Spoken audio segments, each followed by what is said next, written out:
menentukan tujuan dari analisisnya. Nah, tujuan itu akan bervariasi tergantung dari perspektif membuat laporan keuangan dan pertanyaan spesifik yang akan dibahas oleh para analisis data laporan keuangan.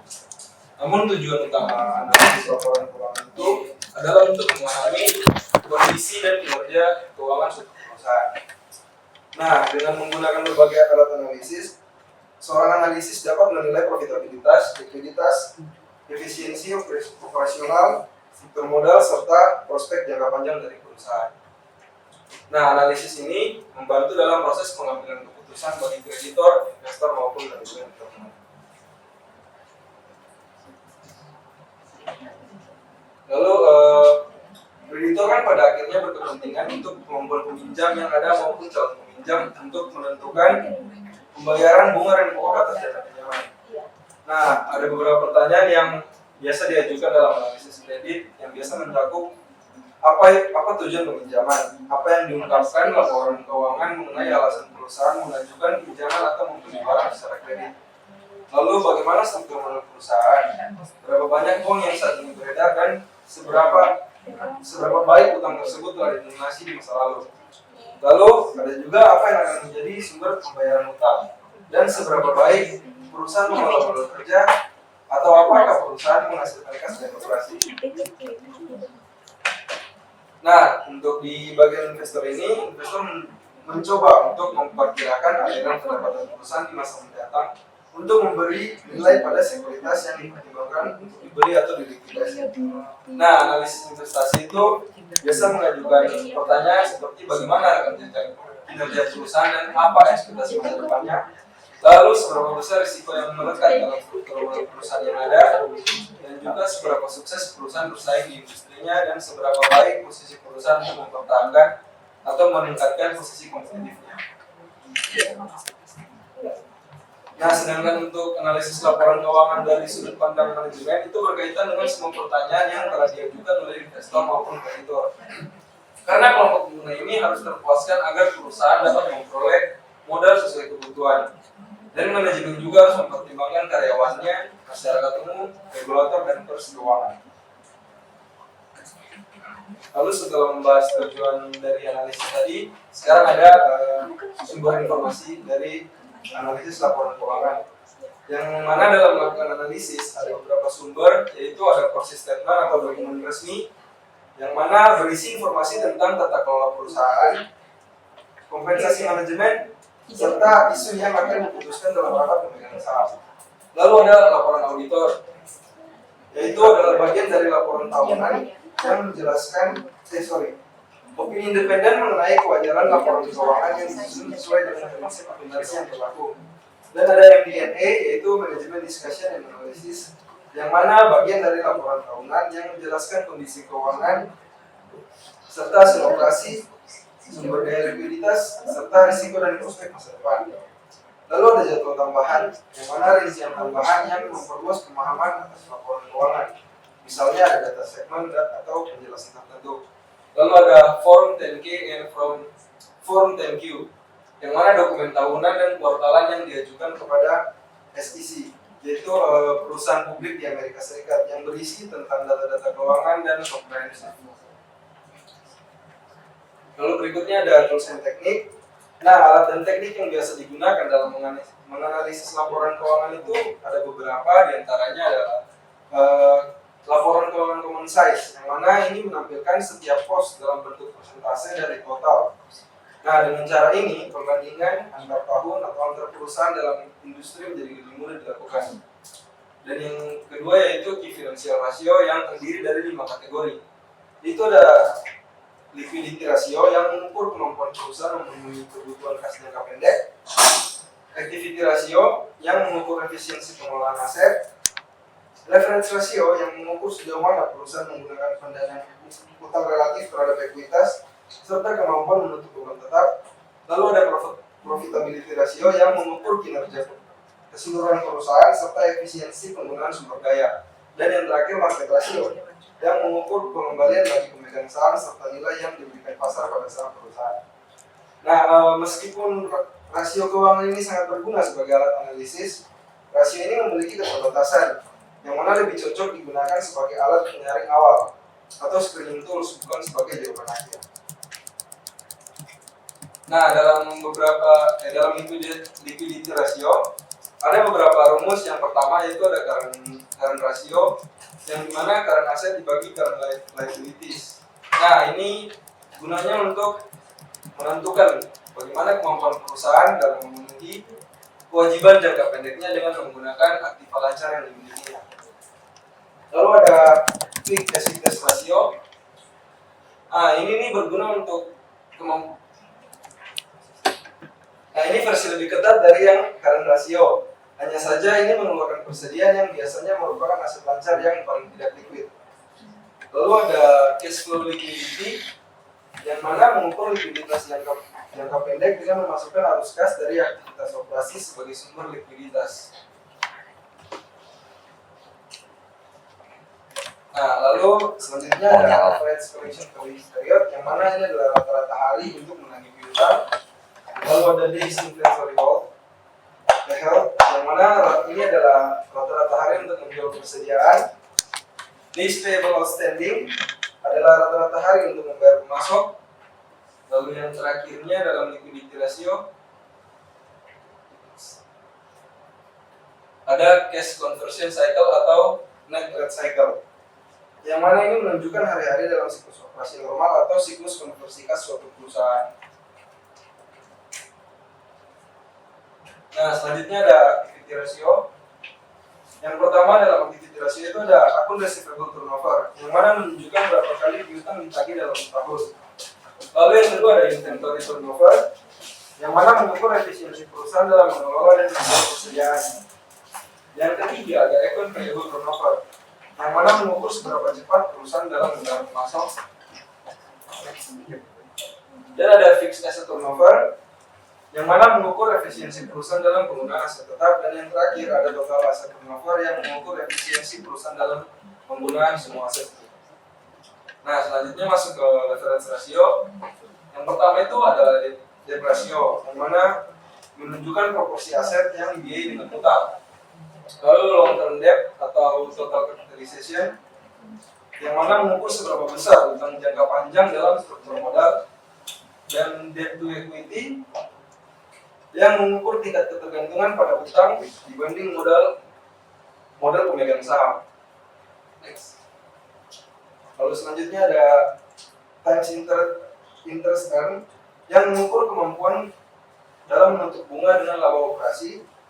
Lalu ada cash interest coverage, yang mengukur kemampuan kas operasi dalam menuntut pembayaran bunga.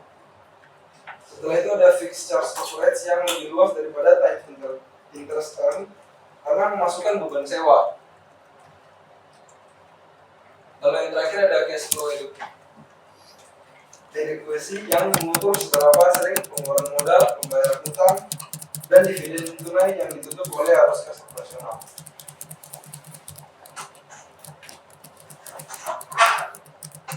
Oke, selanjutnya kita bisa ke rasio yang keempat, itu ada profitability rasio, di mana itu ada beberapa rasio yang bisa dijadikan tolak ukur untuk profitability rasio. Itu yang pertama ada gross profit margin.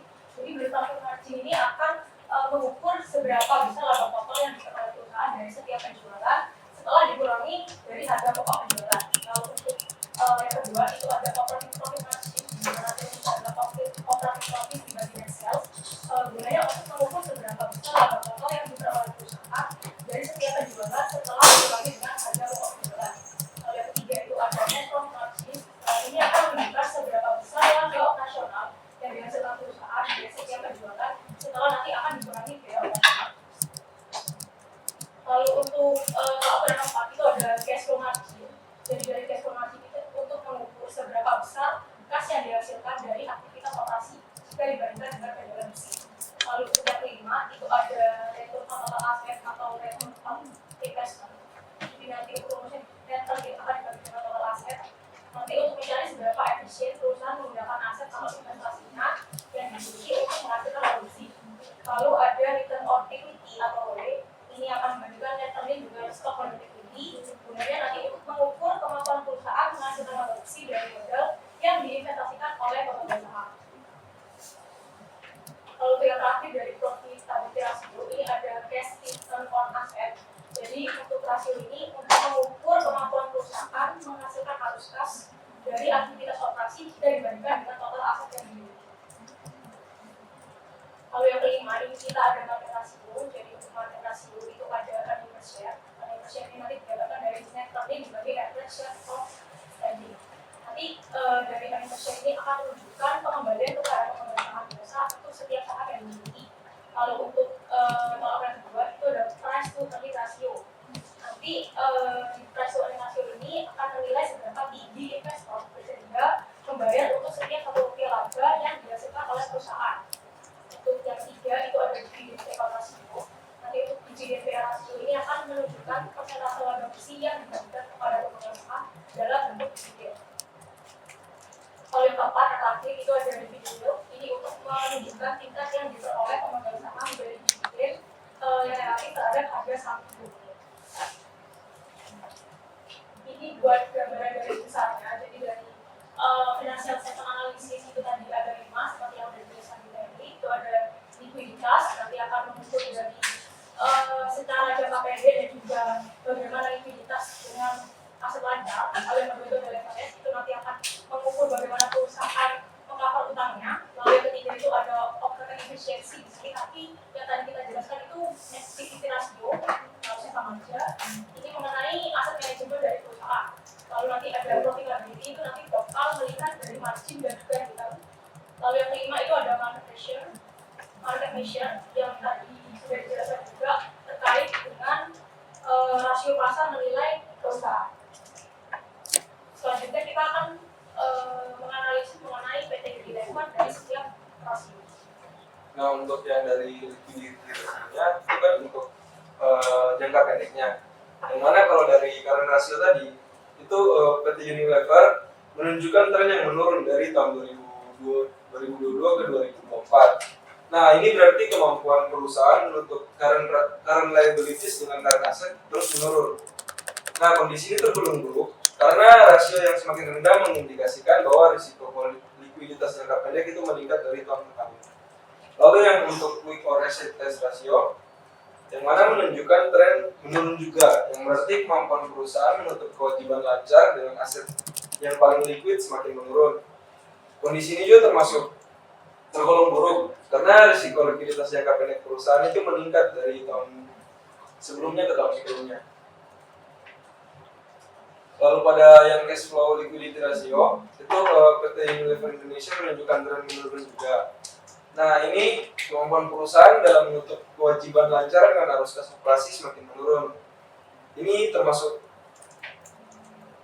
kondisi yang buruk juga karena penurunan rasio itu menunjukkan risiko likuiditas jangka pendek yang meningkat dari tahun ke tahun. Nah, untuk average collection period sama juga trennya masih menurun karena rata-rata waktu penagihan piutang itu semakin singkat. Nah, ini termasuk baik karena perusahaan semakin cepat mengumpulkan kas dari pelanggannya, yang mana itu dapat memperkuat likuiditas jangka pendek. Lalu ada analisis days inventory health. Pada PT Unilever ini menunjukkan tren yang meningkat. Ini rata-rata waktu persediaan yang berada di gudang itu semakin lama. Nah, ini termasuk buruk karena kalau ya kita bayangkan aja kalau barang yang tersimpan di gudang terlama itu kan hanya akan menumpuk persediaan, lalu dapat mengurangi likuiditas dan mengikat modal perusahaan. Dan untuk yang pada days payable outstanding itu sedikit meningkat dari tahun sebelumnya ke tahun 2024. Nah, ini rata-rata waktu perusahaan membayar kewajiban kepada pemasok sedikit lebih lama dari tahun ke tahun. Karena ini tergolong netral meskipun agak baik sih, karena menunda pembayaran dapat membantu perusahaan mempertahankan kasnya lebih lama. Tetapi jika terlalu lama terus menjadi seperti ini, itu bisa mempengaruhi hubungan dengan pemasok. Nah, pada cash conversion cycle, PT Unilever itu menunjukkan fluktuasi dengan tren yang menurun, lalu naik pada 2024. Itu keseluruhan waktunya dibutuhkan perusahaan mengubah investasi dalam persediaan dan piutang menjadi kas itu lebih efisien pada 2023 dibandingkan tahun sebelumnya. Meskipun ya pada 2024 itu menurun. Nah, ini netral karena meskipun cash conversion cycle ini menurun dari 2022 lalu naik dari 2023 ke 2024, ini menunjukkan bahwa perusahaan memerlukan waktu yang lebih lama untuk memperoleh kas kembali dibandingkan tahun sebelumnya. Nah, untuk pada activity ratio, analisis akun receivable turnover itu menunjukkan tren yang meningkat dari tahun 2022 ke 2024, yang berarti itu perusahaan semakin cepat menagih piutangnya dari pelanggan, yang mana ini termasuk kondisi yang baik seperti yang di liquidity ratio sebelumnya yang menunjukkan efisiensi lebih tinggi dalam pengelolaan piutang. Lalu ada inventory turnover, ini menurun, yang berarti perputaran persediaan perusahaan semakin lambat dari tahun ke tahun, dan ini kurang baik karena menunjukkan bahwa persediaan membutuhkan waktu lebih lama untuk terjual. Lalu ada account payable turnover, yang mana PT Unilever Indonesia ini trennya menurun juga dari 2022 ke 2024, yang sedikit lambat dalam membayar kewajibannya kepada pemasok. Meskipun ini tergolong cukup baik, tapi ini dapat mengganggu hubungan dengan pemasok. Lalu analisis fix yang aset turnover itu trennya menurun, yang berarti efektivitas penggunaan aset tetap dalam penghasilan penjualan itu menurun. Nah, ini kurang baik karena menunjukkan bahwa aset tetap perusahaan belum dimanfaatkan secara optimal untuk meningkatkan pendapatan. Lalu pada total aset turnover, ini trennya fluktuatif. Ada peningkatan di tahun 2023 namun menurun lagi ke 2024, yang mana efisiensi penggunaan asetnya menghasilkan penjualannya itu belum stabil, sehingga perusahaan perlu mengoptimalkan pemanfaatan aset agar dapat meningkatkan pendapatan secara konsisten.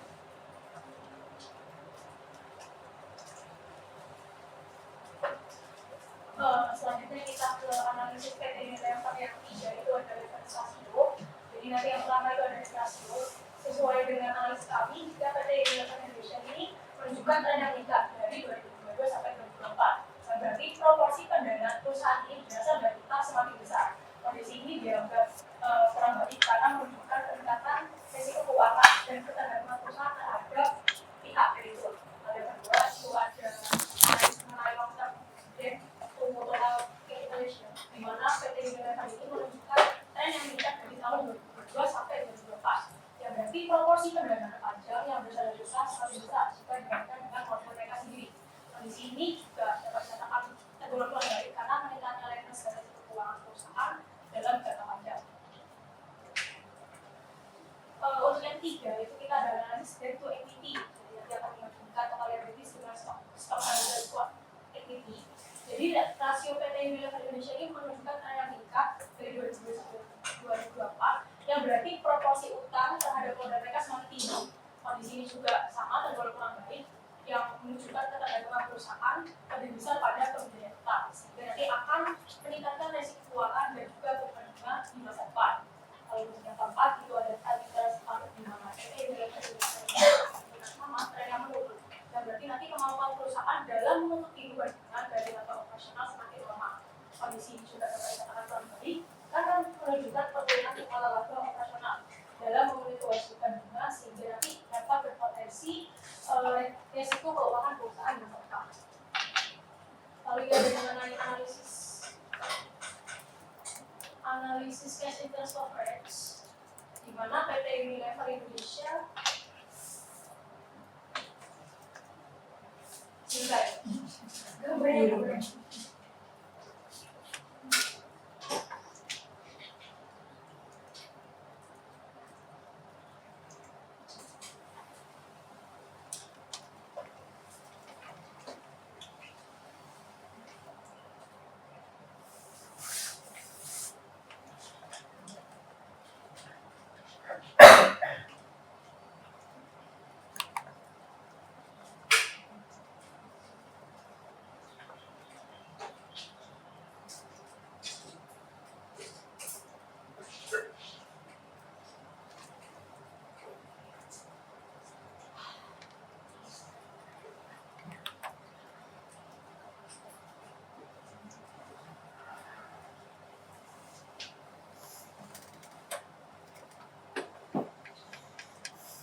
2022 sebesar 5,6, lalu dia meningkat di 5,76, lalu di 2024 menurun lagi di angka 4,32.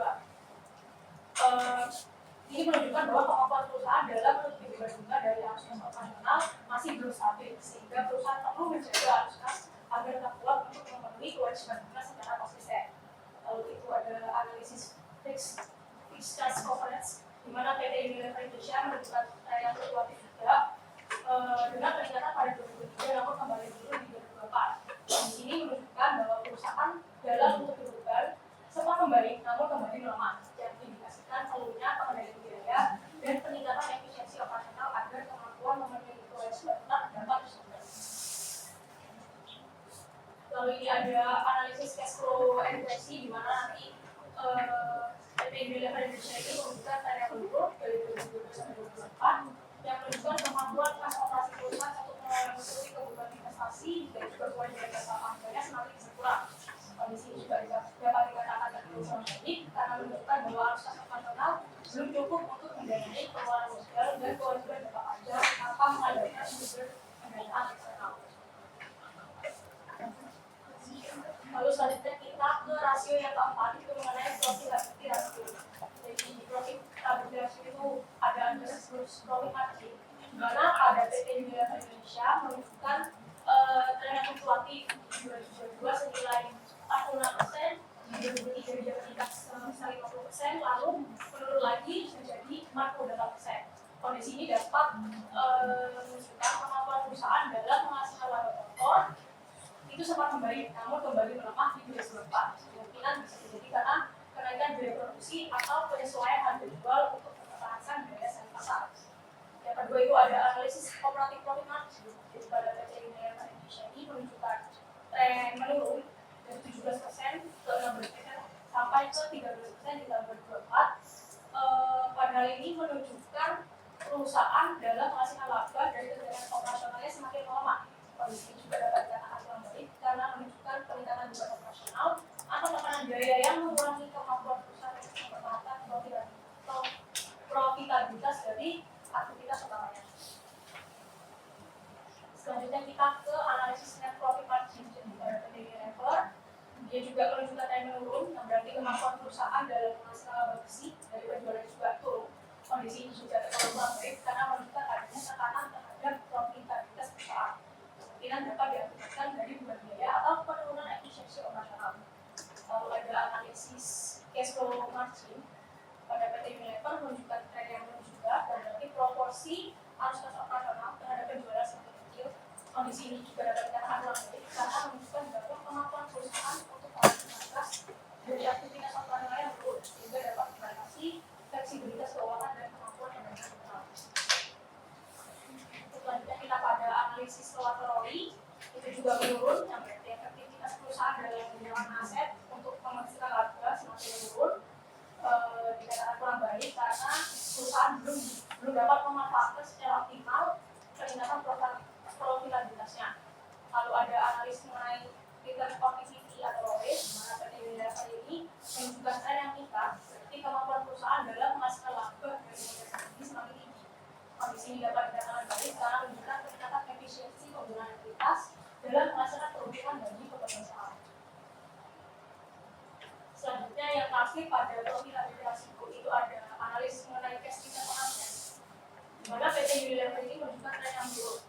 Dapat dikatakan kemampuan perusahaan dalam menghasilkan arus kas dari total asetnya semakin berkurang. Kondisi ini juga dapat dikatakan kurang baik karena menunjukkan penurunan efisiensi penggunaan aset dalam menghasilkan kas dari aktivitas operasional. Selanjutnya kita ke rasio terakhir itu ada market rasio.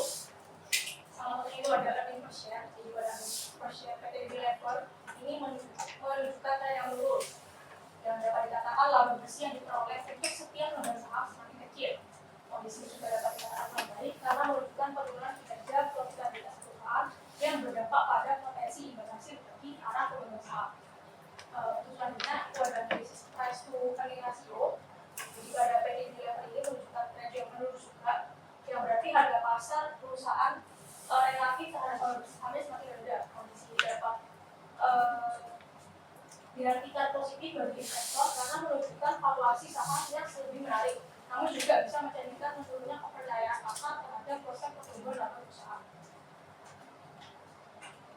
Lalu ada analisis tren dividen PL tersebut, di mana PT Unilever ini menunjukkan tren yang meningkat dari 2020 ke 2024 menghadapi proporsi laba yang diberikan kepada pemegang saham sebagai dividen semakin besar. Kondisi ini dapat dianggap kurang baik bagi pertumbuhan jangka panjang karena menunjukkan bahwa perusahaan menahan laba lebih sedikit untuk reinvestasi, meskipun dapat menjadi sinyal positif bagi investor yang mengutamakan pendapatan dividen. Lalu ada juga analisis dividen yield, di mana PT Unilever ini menunjukkan tren meningkat, dan berarti tingkat pengembalian dividen terhadap harga pasar saham semakin tinggi. Kondisi ini dapat dikatakan baik karena menunjukkan bahwa investor memperoleh imbalan dividen yang lebih besar dibandingkan dengan pasar sahamnya, sehingga dapat meningkatkan daya tarik saham di mata investor. Lalu ini summary analisis. Jika tadi kita menjelaskan tiga rasio, kita akan menjelaskan summary dari kelima rasio terhadap PT Unilever Indonesia. Jika berdasarkan likuiditas rasio, likuiditas Unilever ini dapat dikatakan menurun jika didasarkan pada 4 rasio, rasio dan juga cash flow liquidity rasio, yang menandakan kemampuan membayar kewajiban jangka pendeknya mulai melemah. Meski penagihan piutang yang membaik dan peningkatan persediaan dan situasi dari cash conversion cycle menunjukkan pengelolaan kas belum efisien. Lalu juga dari sisi activity ratio, kita dikatakan jika PT Unilever ini menunjukkan efisiensi operasional yang menurun. Bisa dilihat dari dari turnover tadi yang meningkat, namun inventory turnover dan juga fixed asset turnover terus turun, menunjukkan aset dan persediaan kurang produktif.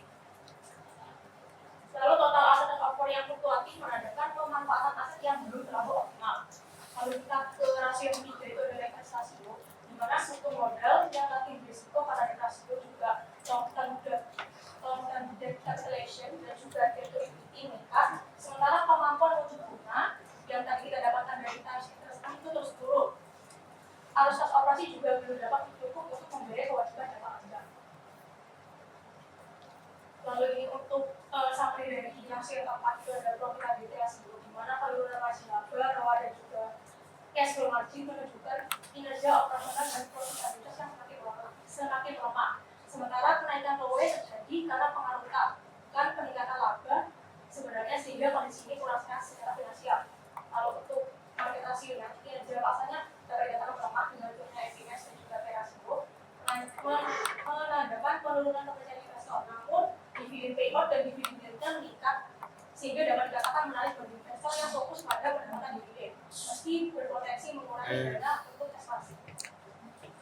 Ini kesimpulan secara keseluruhan kinerja keuangan PT Unilever pada periode 2022 sampai 2024 itu menunjukkan tren penurunan. Perusahaan menghadapi pelemahan dalam efisiensi operasional, profitabilitas dan juga kemampuan membayar arus kas. Sementara ketergantungan pada pembayaran utang terus meningkat. Meskipun demikian, Unilever masih mampu menjaga daya tarik bagi investor melalui pembagian dividen yang konsisten. Namun secara umum kondisi keuangannya perlu diperkuat lagi agar tetap stabil dan berkelanjutan di masa mendatang. Sekian presentasi dari kelompok kami. Mungkin ada pertanyaan? Ya, silakan. Tiga pertanyaan. Kelompok berapa? Kelompok 8. Nah itu saya mau izin bertanya, jika tadi kan dibahas tentang ROE ya kalau nggak salah. ROE, nah itu kan kalau terjadi peningkatannya itu kira-kira jika disebabkan oleh kenaikan utang itu dapat dianggap sebagai petanda keuangan yang baik atau justru yang buruk? Ditambah semua tahu. Boleh pesan orang tidak boleh. Di kampung tidak pertanyaan Tidak boleh.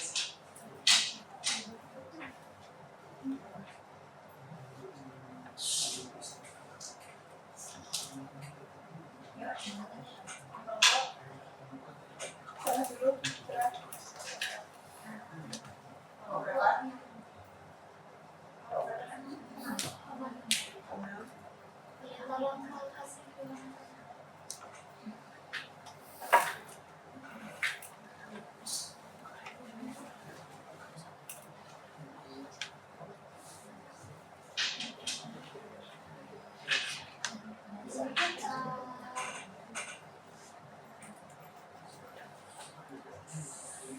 Kalau saya dia tuh menghadapi perusahaan itu menghadapi pengamat. Situ sebenarnya 100 bulan itu kamu manage nggak sih kalau misalnya itu atau kayak nggak rekomendasi buat karena kalau misalnya di itu itu juga semuanya tidak dikatakan udah ditanyakan kan bahkan kayak ya baik tahu tentang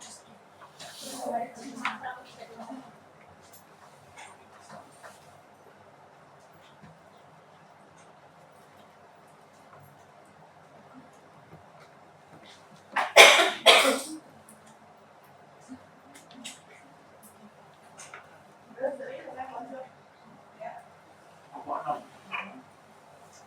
Sebenarnya mau tanya tentang strategi itu bagaimana aplikasi itu bagaimana aplikasi itu berbeda dari kalkulasi dan kapan aplikasi itu lebih informatif.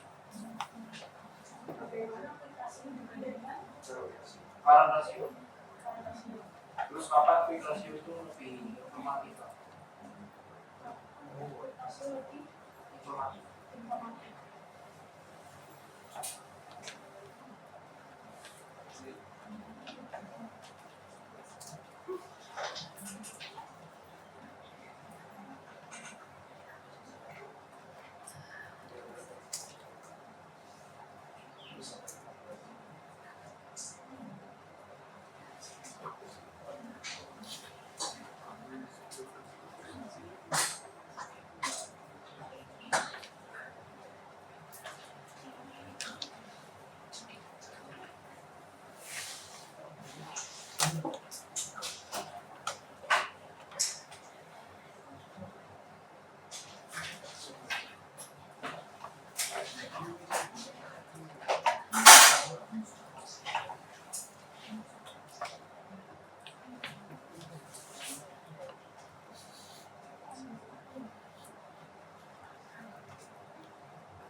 Nah, untuk yang jawaban nomor satu tadi, pertanyaan dari nomor satu tadi, itu bisa terlihat baik, tapi bisa juga terlihat buruk.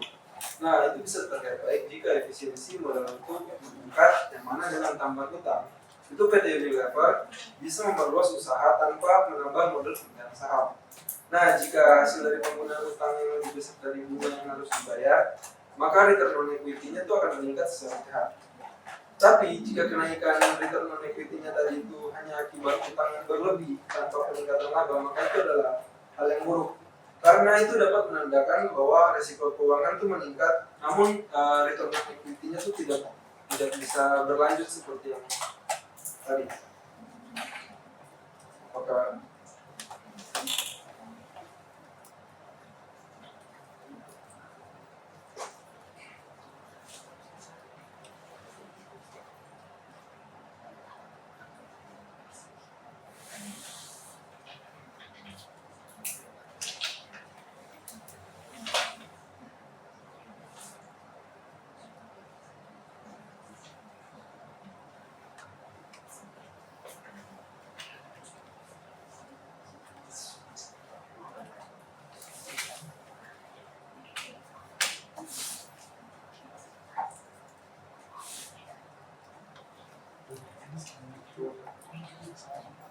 izin menjawab pertanyaan ketiga tadi mengenai bagaimana rasio ini bisa berbeda dengan rasio dan juga kapan mungkin lebih informatif kemana jika dilihat pada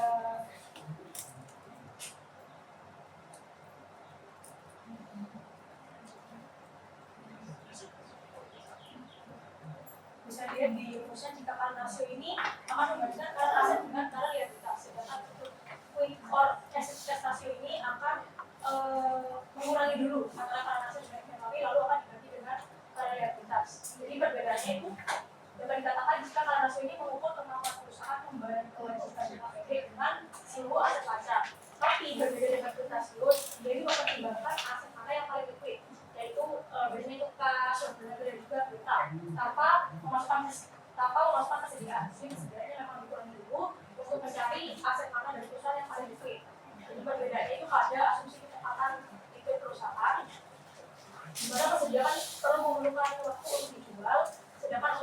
utang itu bisa sebenarnya digunakan misalnya. Jadi dapat dikatakan jika fluktuasi itu lebih informasi karena persediaan perusahaan besar tapi jika dijual juga akan dapat data tidak liquid. Lalu juga dapat menilai seberapa utang perusahaan pada di level ini berapa perputaran.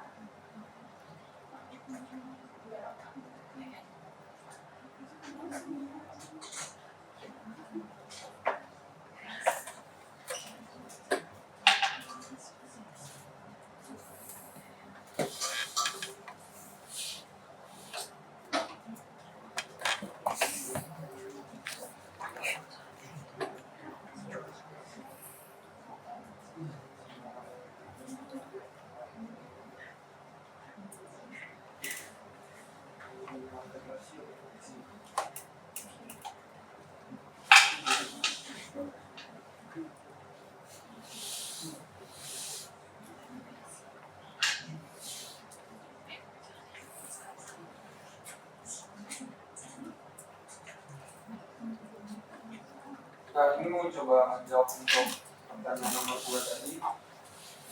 Sebenarnya kalau bagi investor, kalau trennya keseluruhannya menurun itu tuh sama ya kayak jawaban nomor 1 tadi, itu tuh bisa baik bisa juga enggak.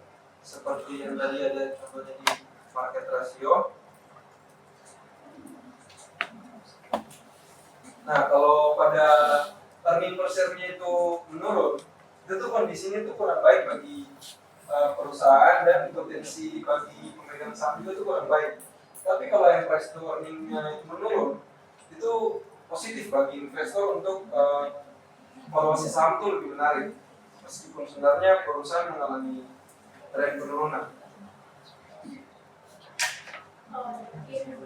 Menambahin lagi terkait rekomendasi dari PT Unilever di beberapa tempat saya tadi itu tergantung bagaimana investor itu melihat PT Unilever. Bisa untuk jika investor yang ingin mencari pertumbuhan dan keuntungan jangka pendek tidak direkomendasikan karena tren penurunan itu efisiensinya turun, tetapi profitabilitas serta peningkatan ketergantungan pada utang. Namun bisa juga direkomendasikan untuk investor yang ingin berkebutuhan jangka panjang karena berorientasi pada dividen yang menunjukkan Unilever ini mampu menjaga akses positif dan juga konsistensinya dalam bekerja.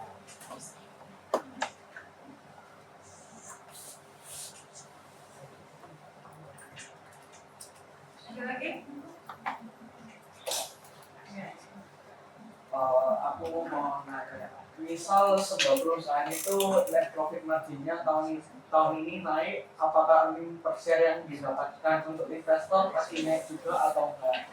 Terus habis itu aku mau nanya, BCA kan tahun ini itu mengalami pendapatan yang melonjak sangat tinggi, namun harga sahamnya itu justru menurun signifikan. Bisa berikan alasan nggak ya kenapa BCA bisa mengalami penurunan saham, mengalami penurunan harga saham yang signifikan?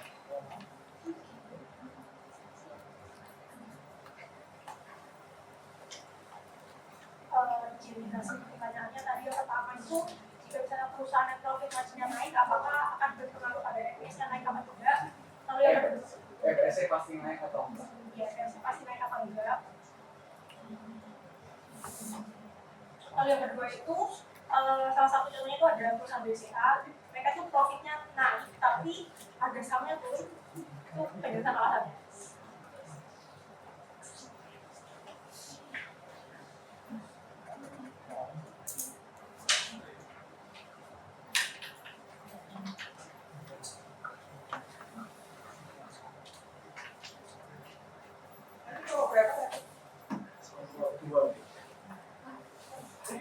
Tambah 3. Kelompok 2. Menurut kelompok kalian, kalau misalnya kondisi profitabilitas itu terus menurun, indikator keuangan apa yang harus diperhatikan terlebih dahulu buat antisipasi adanya krisis?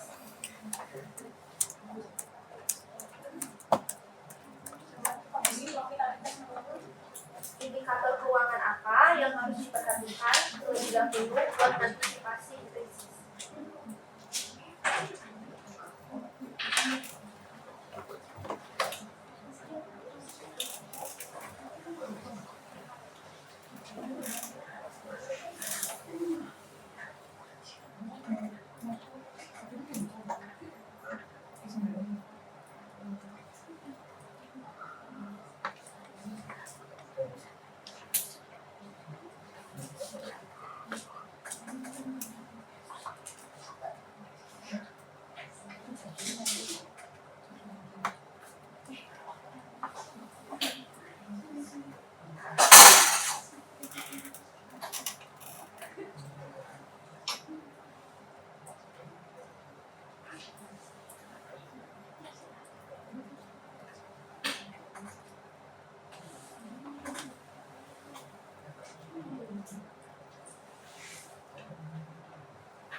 Jadi dengan menunjukkan pengawasan perusahaan menghasilkan masyarakat dari kegiatan utamanya, jadi selama arus kas operasinya ini masih kuat, perusahaan harusnya masih mampu bertahan dan memenuhi kewajiban dan targetnya.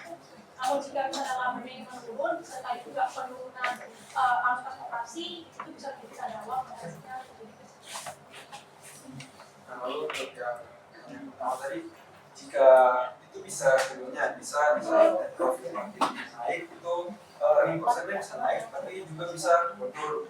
Nah, yang bisa earning persennya itu naik itu jika penjualannya itu naik atau stabil. Misalnya dari di sini kan ada yang malah menurun, ada yang malah fluktuatif. Nah, itu sudah pasti earning persennya tuh kemungkinan besar menurun di saat net profit marginnya naik.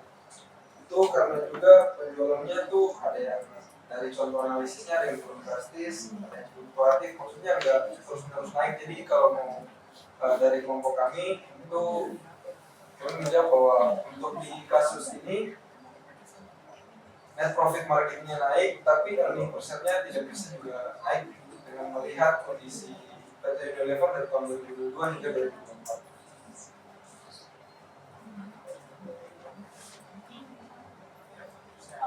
Izin menambahkan masukan yang pertama, kita bisa dilihat untuk rumus MPS sendiri itu ada revisi dibagi ekstraksi mas teknik. Jika memang labanya naik, tapi kalau dilihat untuk MPS ini juga akan dibagi dengan jumlah saham yang beredar. Jika memang labanya perusahaan ini naik, namun saham yang beredar ini juga tidak yang banyak, maka otomatis kan meskipun labanya naik, tapi akan menggunakan MPS karena jumlah saham yang beredar lebih banyak.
Izin menjawab yang tadi terkait BCA, tadi mungkin mengapa laba BCA ini naik tapi harga saham yang turun. Terus ketahui mungkin terkait harga saham ini tidak hanya mengalami laba saja, tapi dihasilkan dari ekspektasi pasar saham sendiri. Jadi bisa saja ada beberapa alasan kenapa harga saham ini bisa turun. Misalnya memang pertumbuhan dari BCA ini dia naik tapi tidak sebesar tahun-tahun sebelumnya, jadi kenaikannya itu menurun. Lalu juga mungkin ada beberapa terkait faktor makroekonomi dan kebijakan mereka yang lebih besar sehingga investor menganggap nilai dari saham BCA ini tidak setinggi sebelumnya. Nah, sedikit nambahin lagi, yang tadi kan di kondisi makroekonomi itu kan kita bisa lihat di zaman sekarang tuh rupiah melemah, namun suku bunga global itu naik. Jadi itu juga mungkin yang mengakibatkan bahwa BC ini kan mungkin dia fokusnya nggak hanya di Indonesia aja, tapi untuk melihat luar juga. Cuman yang kita lihat di Indonesia itu mereka menurun meskipun profitnya naik, itu karena bisa disebabkan yang makroekonomi.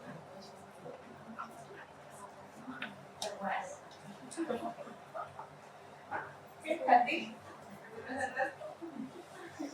Sekian dari kelompok kami, terima kasih. Jawabannya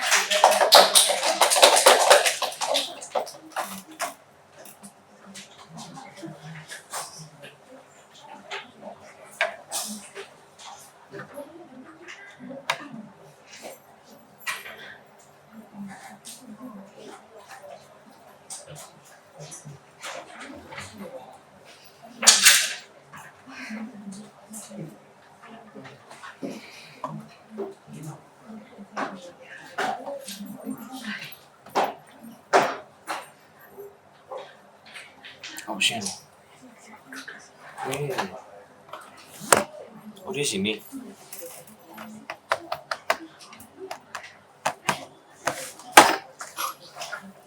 Oh.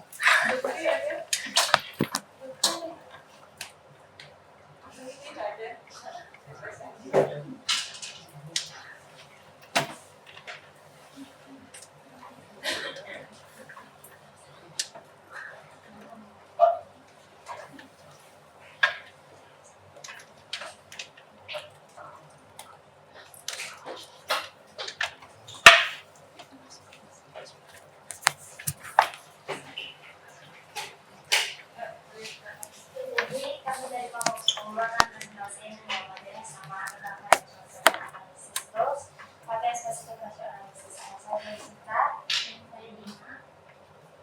Oke, jadi di ALK ini tuh kita tuh nggak cuma melihat angka laba atau asetnya doang, tapi kita tuh perlu untuk tahu gimana sih angka itu berasal gitu, seberapa efisien penggunaannya dan juga apakah perusahaan itu benar-benar sehat secara finansial atau cuma demi laporan keuangan mereka manipulasi atau gimana.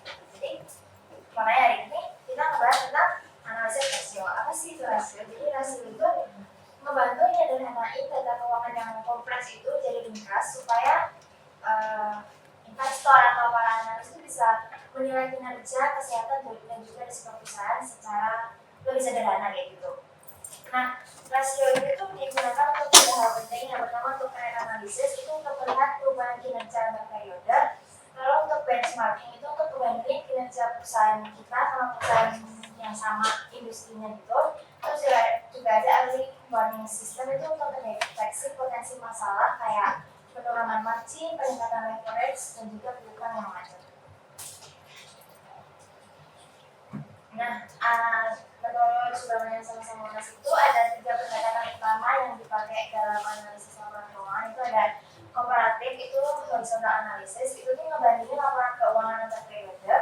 Lalu ada common size, itu vertical analysis, itu mengubah setiap komponen di laporan keuangan itu jadi bentuk persentase. Terus rasio analisis ini yang kita bahas itu untuk mengukur hubungan antara akun laporan untuk menilai kinerja dan keuangan perusahaan. Nah, tujuan dan manfaat rasio keuangan sendiri itu untuk menyederhanain data keuangan yang kompleks jadi ukuran yang lebih ringkas seperti yang kita tadi. Lalu juga untuk mendeteksi tren yang berubah-ubah dari waktu ke waktu. Terus juga menilai efektivitas strategi manajemen dalam mengelola aset dan juga modal. Terus jadi alat komunikasi dan evaluasi kinerja untuk pihak internal maupun eksternal perusahaan. Dan juga jadi dasar dalam proses forecasting, budgeting, dan juga decision making. Nah, di rasio keuangan ini dikelompokkan jadi 6 kategori, sama seperti sebenarnya kayak yang dilakukan sebelumnya. Ada liquidity ratio, terus activity ratio, solvency ratio, profitability ratio, cash flow based ratio, dan valuation ratio. Nah, kalau liquidity ratio itu untuk mengukur kemampuan perusahaan dalam memenuhi kewajiban jangka pendek perusahaan tersebut. Terus activity ratio itu untuk menilai efisiensi perusahaan dalam menggunakan aset mereka. Terus solvency ratio itu untuk menilai kemampuan perusahaan dalam memenuhi kewajiban jangka panjangnya. Profitability ratio itu untuk mengukur efektivitas perusahaan dalam menghasilkan laba. Cash flow based ratio itu untuk menilai kemampuan kas operasional perusahaan dalam mendukung kewajiban dan investasi perusahaan. Lalu yang terakhir adalah valuation ratio itu untuk menilai hubungan antara kinerja keuangan dan nilai pasar saham. Nah, ini penjabaran dari 6 kategori tadi. Itu ada liquidity ratio itu dipecah lagi jadi 3. Itu ada current ratio, itu tuh untuk menunjukin seberapa cepat persediaan itu bisa terjual. Dengan rumusnya tuh current asset dibagi sama current liability. Terus quick ratio itu untuk menunjukin current ratio itu untuk menunjukin seberapa besar aset lancar itu dibaginya sama kewajiban lancar dari perusahaan itu. Rumusnya ini current asset bagi current liability. Terus quick ratio itu current asset dikurangi sama inventory dibagi sama current liability itu untuk menilai kemampuan perusahaan dalam melunasi utang lancarnya tanpa harus menjual persediaan dan dibeli perusahaan. Terus cash ratio itu untuk mengukur kemampuan perusahaan dalam melunasi kewajiban jangka pendek, kas dan getaran kas. Rumusnya itu kas dibagi sama current liability. Nah, liquidity ratio itu untuk mengukur kemampuan perusahaan dalam melunasi kewajiban jangka pendek seperti yang kita bilang tadi. Nah, di rasio ini kalau misal hasilnya nanti tuh rasionya semakin tinggi, maka semakin baik juga kemampuan perusahaan itu dalam likuiditas. Terus selanjutnya ada activity ratio itu untuk mengukur efisiensi perusahaan dalam menggunakan aset dalam menghasilkan pendapatan. Ini dijabarkan lagi jadi 4 poin. Itu yang pertama ada inventory turnover, itu untuk menunjuki seberapa cepat persediaan di perusahaan tersebut bisa terjual dengan rumusnya COGS sebagai average inventory. Terus ada average collection period, itu untuk menunjukin berapa lama sih waktu yang dibutuhin perusahaan untuk nanti piutang pelanggan. Itu dengan rumus receivable dibagi sales dikali 360. 360 itu angkanya 1 tahunnya. Terus average payment period itu untuk mengukur rata-rata waktu yang digunakan untuk membayar kewajiban kepada pemasok. Rumusnya itu open payable dibagi purchase dikali 360. Terus sama total asset turnover itu untuk nilai seberapa efektif perusahaan dalam menggunakan seluruh asetnya untuk menciptakan penjualan. Rumusnya sales dibagi total aset. Terus selanjutnya ada solvency atau leverage ratio. Di sini terbagi menjadi 4 poin.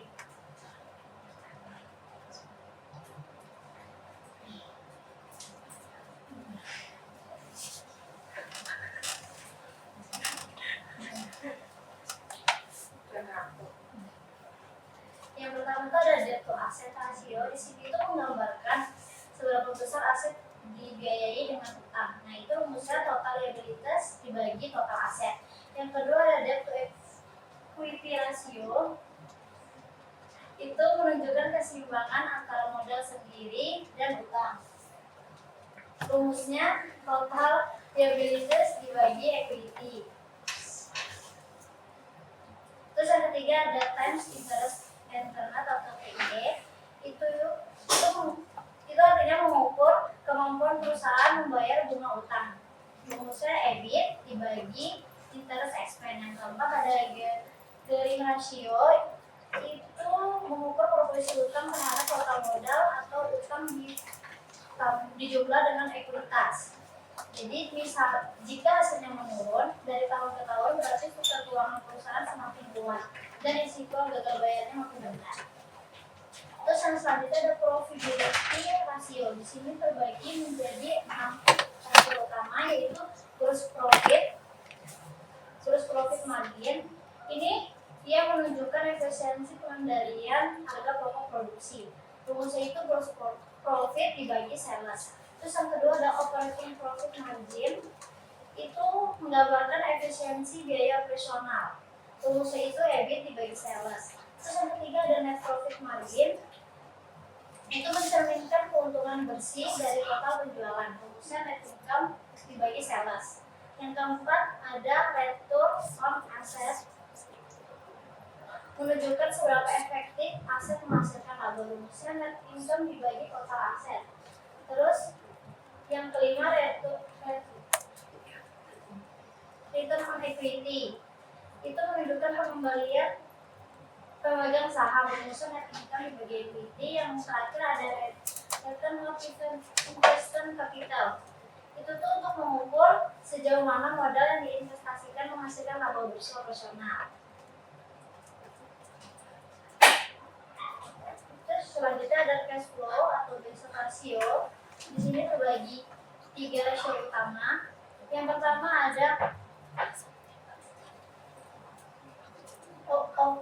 OCF to current liability. Itu menunjukkan kemampuan kas operasi dalam menempuh kewajiban utang. Jadi di sini rumusnya OCF dibagi current liability. Terus yang kedua ada OCF to total debt. Mengukur seberapa besar laba bersih yang benar-benar dihasilkan dalam bentuk kas. Rumusnya OCF dibagi total debt. Terus yang terakhir ada cash flow margin. Di sini tuh untuk mengukur seberapa besar laba bersih yang benar-benar dihasilkan dalam bentuk kas. Rumusnya OCF dibagi net sales. Jadi rasio ini penting karena laba yang tinggi belum tentu berarti perusahaan punya arus kas yang kuat. Terus selanjutnya ada valuation market ratio. Di sini terbagi menjadi 4 poin rasio utamanya. Yaitu yang pertama price to earning. menilai berapa kali laba dihargai oleh pasar, khususnya market price. Market price dibagi EPS. Terus yang sudah ada price di sell. Itu tuh untuk melihat valuasi berdasarkan pendapat per saham. Rumusnya itu market price dibagi seller per sell. Yang ketiga ada price to book untuk membandingkan harga saham dengan nilai buku. Itu market price dibagi book value per sell. Terus yang terakhir ada dividend yield, itu untuk membuat tingkat pengembalian tunai bagi investor. Terus selanjutnya ada model Jepang. Di sini itu untuk memecahkan yaitu ROE menjadi 3 komponen utama. Maksudnya di sini ada net profit margin dikali total aset turnover dikali financial leverage multiplier. Artinya ROE-nya naik karena efisiensi operasional lebih sehat daripada yang naik kalau kita. Terus ini ada hubungan antar rasio. Ada 3 yaitu rasio keuangan saling berkaitan dengan harus dianalisis secara terpadu. Terus yang kedua ada profitabilitas dipengaruhi oleh efisiensi dan leverage. Terus yang ketiga ada juga membantu mengumpulkan semua rasio menjadi satu model analisis menyeluruh. Terus ini ada keterbatasan rasio. Data bersifat historis dan tidak menjamin hasil masa depan. Jadi di sini ada akibatnya. Rasio ini menunjukkan kinerja yang telah terjadi, bukan yang akan terjadi. Terus yang kedua itu ada perbedaan metode aplikasi antara perusahaan. Jadi di sini artinya sehingga rasio antar perusahaan tidak sepenuhnya dapat dibandingkan meskipun ada industri yang sama. Terus yang ketiga ada inflasi melalui nilai laporan. Jadi sebagian besar laporan keuangan disusun berdasarkan histori cost accounting-nya, yaitu pendapatan berdasarkan nilai perolehan saat transaksi terjadi. Terus yang keempat ada window dressing dapat memisahkan hasil analisis. Nah, window dressing ini salah satu terbesar dalam analisis rasio. Karena upaya manajemen itu untuk memoles laporan keuangan agar tampak menjadi lebih baik dari laporannya. Terus yang kelima ada faktor non keuangan tidak mencerminkan dalam rasio. Karena ada keterbatasan data dan informasi subjektif. Ini karena sangat tergantung pada tujuan dan sudut pandang pihak yang melakukan analisis. Terus yang terakhir ada perbandingan industri bisa bias.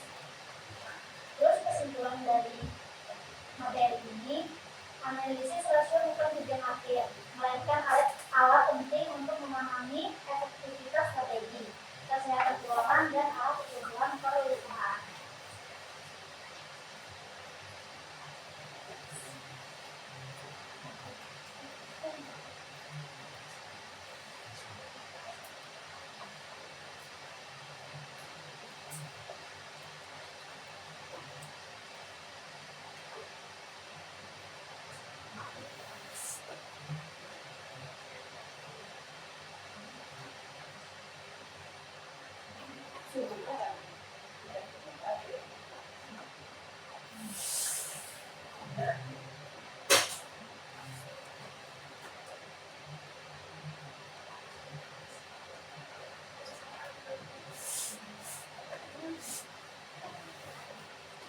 Jadi ya kita menganalisis tentang Indofood di sini.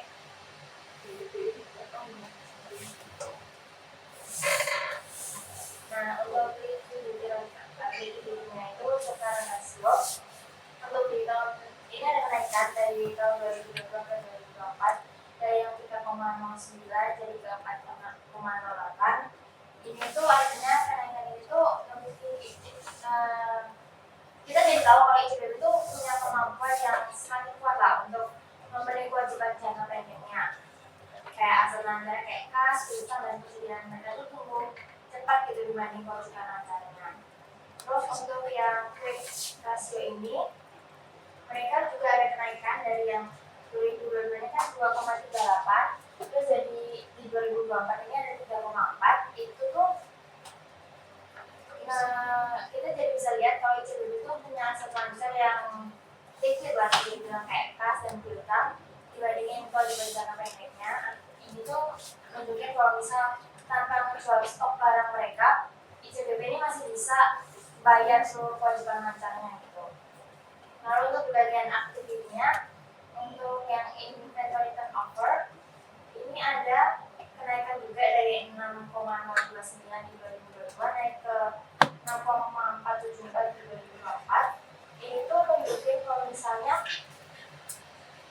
persediaan produk ICBP kayak kita kan kenalnya Indomie kayak gitu, susu kayak gitu, rebutan lebih cepat jualannya, produknya tuh cepat jualannya karena kan udah punya brand juga mereka. Terus untuk yang average collection period ini atau ya ACP, dia juga ada kenaikan yang dari 38,72 jadi 42,29. Itu namanya kalau ICBP itu masih waktu pembayaran itu lebih panjang ke distributor atau resell. Sebagai ini tuh jadi strategi mereka untuk menjaga hubungan jangka panjang dan juga bisa memperluas pasar ICBP sendiri. Terus untuk yang average payment ini mereka juga ada kenaikan dari 15,7 itu dari 16 hari itu mau bikin kalau misal perusahaan itu kan memperpanjang pembayaran atau menimbulkan masalah likuiditas gitu.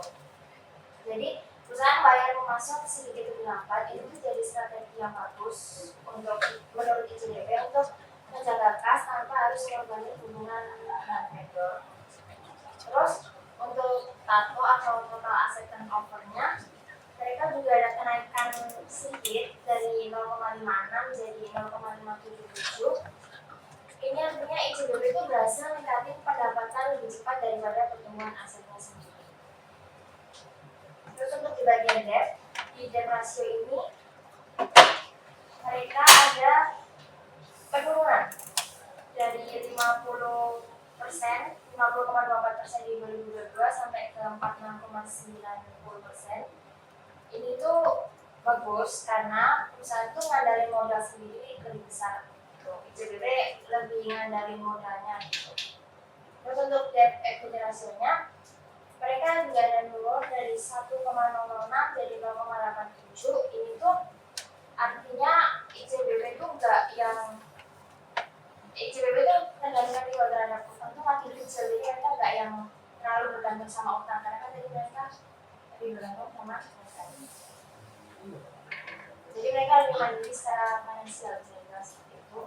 Lalu untuk final interest earned ratio-nya itu ada kenaikan dari 2,00 terus 2023 mereka ada 7,29 terus di 2024 sendiri ada turun sih jadi 3,80.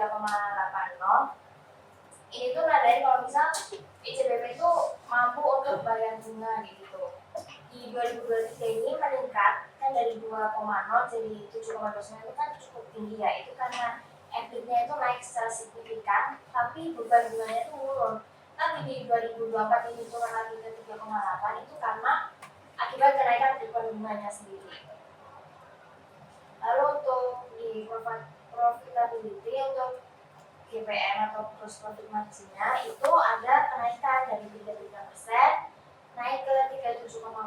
Ini artinya ICBP itu bisa ngendaliin biaya produksinya itu efektif gitu. Terus untuk operating profit margin mereka juga naik dari 19% ke 22,3%. Ini tuh menunjukkan kalau misal ICBP itu juga efisien dalam mengurus beban operasionalnya mereka sendiri. Terus ini net profit margin-nya juga ada naik cukup tinggi dari 8 naik ke 12. Itu artinya adanya peningkatan laba bisnis setiap tahunnya. Terus di EPS-nya juga mereka naik.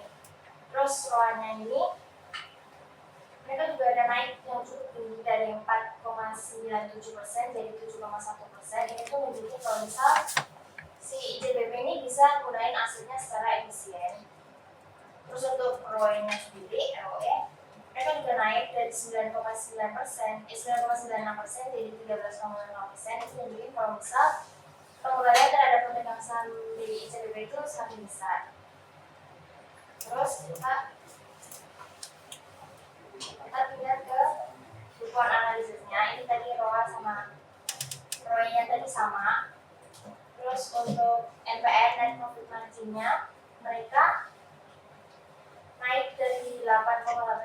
di 2022 naik ke 12,14%. Ini menunjukkan kalau misal ICBP itu semakin efisien di mengendali biaya produksi, beban operasional dan juga beban bunga. Terus untuk di Tato itu dia juga meningkat sedikit dari 0,56 ke 0,57. Itu menunjukkan kalau misal ICBP itu semakin efisien dalam menggunakan asetnya kayak pabrik, mesin, dan juga modal kerja untuk menciptakan pendapatan mereka sendiri. Lalu untuk FLM ini, financial reporting multiplier, mereka menurun dari 2,002 ke 1,876. Ini tuh artinya ICBP itu semakin mengandalkan pendanaan dari modal mereka sendiri dibandingin mengandalkan utang seperti yang dibilang. Lalu untuk yang valuation ratio itu di perhitungan PE atau price to earning-nya,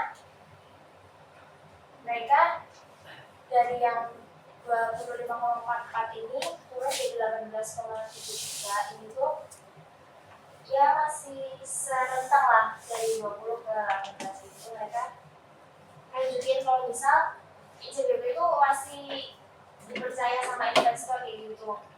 Untuk investor tuh tetap tanam saham, tetap percaya sama ICBP gitu. Karena investor tuh menganggapnya ICBP bisa menjaga labanya di masa depan nanti. Terus untuk perhitungan EB-nya ini dia ada peningkatan dari 3,193 ke 3,93. Ini berarti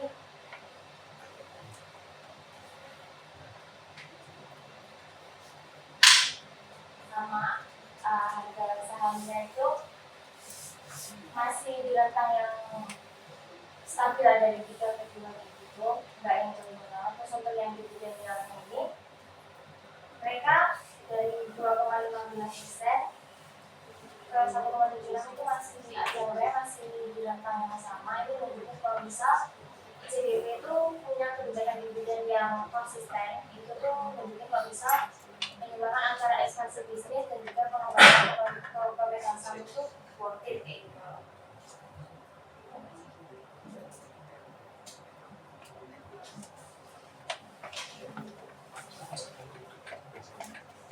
Jadi kesimpulan dari analisis yang sudah saya paparkan. Jadi untuk kesimpulan dari likuiditas itu, likuiditas ICBP terus meningkat selama 2022 sampai 2024 ditandai dengan kenaikan current ratio dan quick ratio-nya. Hal ini tuh menunjukkan kemampuan perusahaan dalam memenuhi kewajiban jangka pendek semakin kuat dan pemangkas berjalan sangat efisien. Terus yang kedua itu ada aktivitas atau efisiensi. ICBP itu menunjukkan efisiensi operasional yang baik dengan perputaran persediaan dan aset yang stabil, serta pengelolaan piutang dan pembayaran yang terkendali.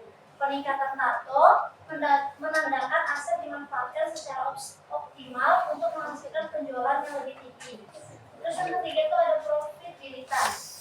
Nah di sini profitabilitas ICBP-nya itu meningkat signifikan dengan kenaikan margin laba kotor, laba operasi, dan laba bersih.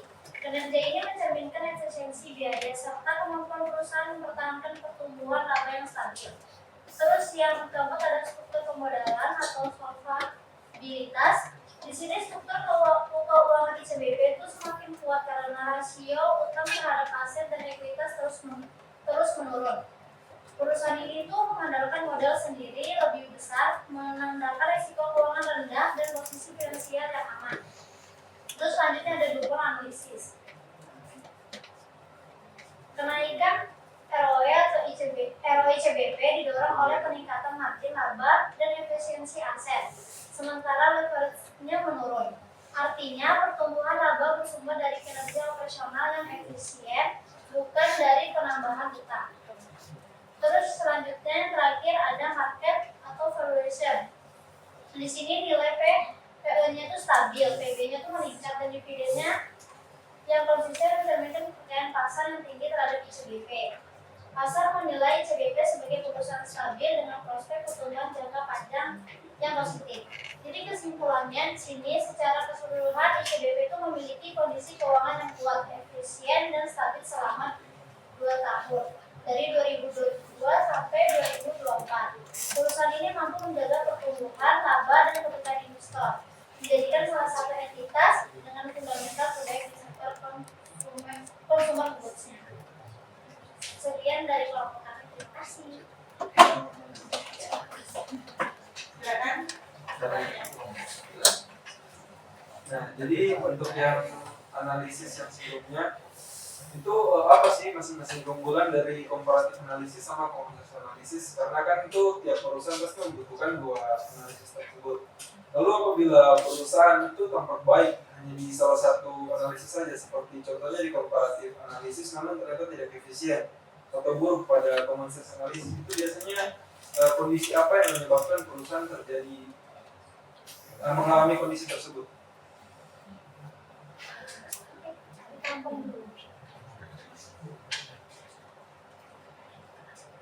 Berarti ya contoh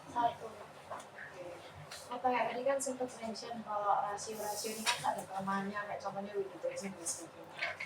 Nah, kalau misalnya kita sebagai analis ini, apakah kita cuma pakai enaknya rasio ini, analisis rasio ini tuh dipakai sama analisis lain apa aja, misalnya kayak cash flow analisis atau sebagainya lain yang bisa dipakai untuk mengkomplit atau istilahnya kayak memenuhi kelemahannya dari rasio analisis ini. Karena kan bisa aja perusahaan ini tuh tiap akhir tahun dia bayar utang, tiba-tiba biar kayak rasio utangnya tadi bagus kan, ini Unilever ini kan dia kan rasio utangnya kan bagus, tambah makin lama makin turun kan. ICBP kan makin lama makin turun.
Bukan, ini job per project ini tuh.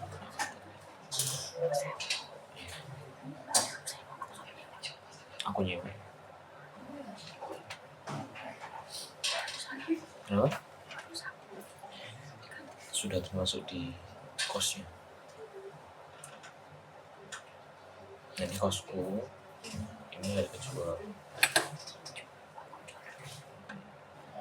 situ kayak gitu. Mana ya, oke.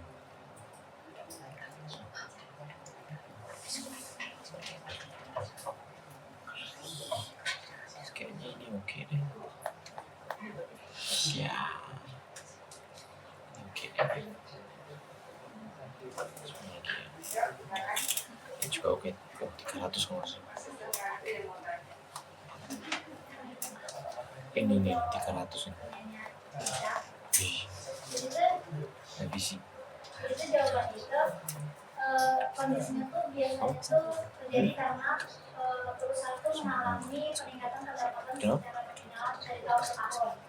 Betul. Tapi kenaikan biayanya itu Tak titipin kamu ya. dari beban operasional yang lebih tinggi dibandingkan pertumbuhan penjualannya.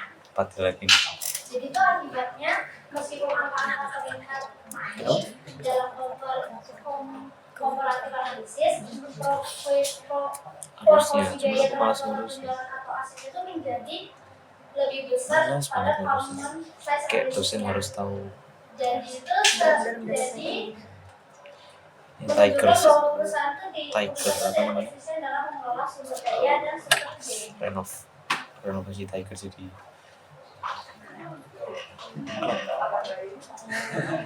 jadi tembakan tapi kalah tender kakak di Jawa ini itu di hotel waktu itu di sini ada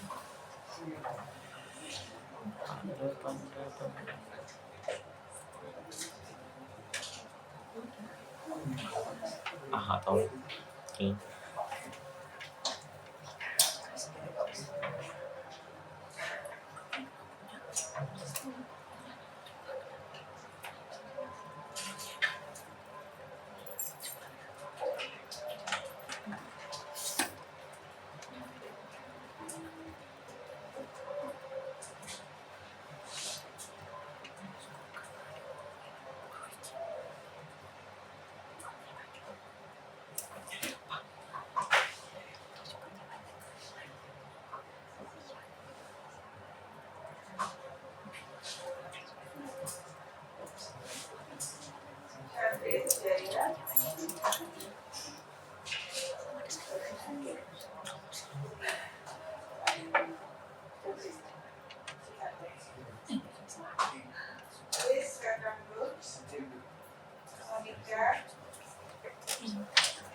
manual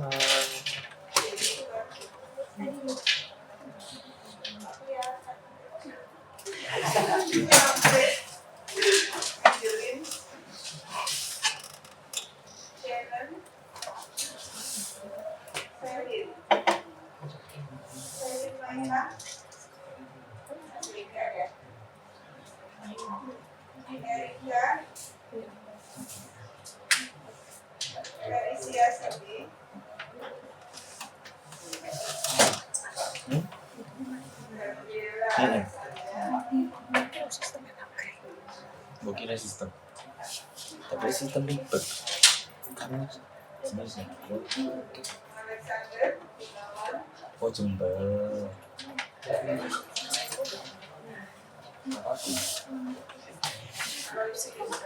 aduh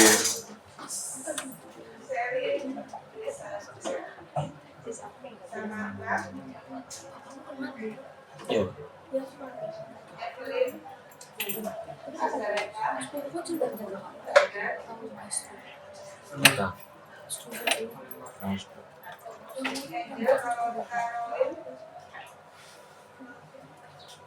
Nah,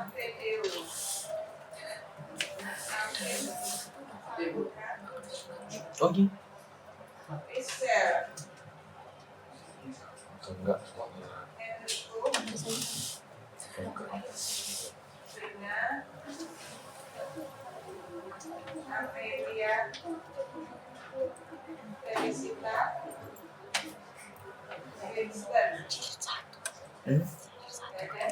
ada sudah full udah lemot iya ini file uang sampai lemot kenapa? Pakai nih ya nih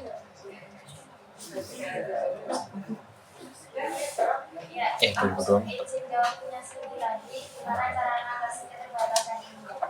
ya sebenarnya lah pokoknya Analisis ini juga nggak cuma untuk satu kegiatan aja, jadi untuk mengatasi Lihat itu apa? bisa digabung sama kayak perhitungan cash flow sama beban Holiday. analisis itu bisa digabung. Terus sama yang tadi aku bilang sama dengan trend analisis untuk melihat gimana sih perkembangan kinerja perusahaan Langsung itu dari waktu ke lunas. waktu, terus pakai common sense dan juga benchmarking untuk membandingin perusahaan Ulang itu tahun. supaya bisa lebih objektif gitu. Jadi benar-benar perusahaan yang se-industri itu dibandingin. lagi Terus yang tadi aku bilang untuk gabungin antara analisis cash flow sama yang di poin tadi untuk menilai atau menentukan kas dan juga sumber profitabilitas realnya itu gimana. Yang juga ada analisis kualitatif untuk mengambil aspek strategis dan juga Gitu. bisnis ICBP ini secara Iya, lebih benar. detail. Kayak digabung-gabung. Itemnya segini banyak untuk bikin sistem. Sulit. Segitulah. Enggak. Soalnya sebenarnya Ini manual. enggak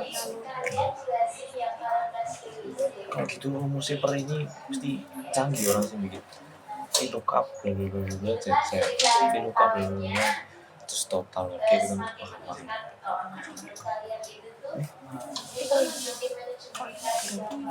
Iya. Kita salah setengah tiap item ini beda-beda skalanya. No? Iya sih, cuman lebih cepat manual. For now.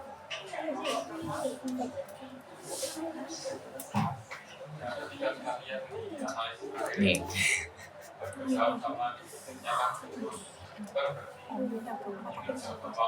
Ungu kuliah, pink kerja, kuning meeting, biru bersama, liburan, merah apa? Liburan, hari besar. Paling rame itu Juni, masih kumpul lagi. Kuliahnya dulu bisa 20 tempat, sekarang 10 lah ya. Kan zamannya bapakku pegawainya 100 kan pegawai mikir itu 2, 3, 4, 5, 6, 7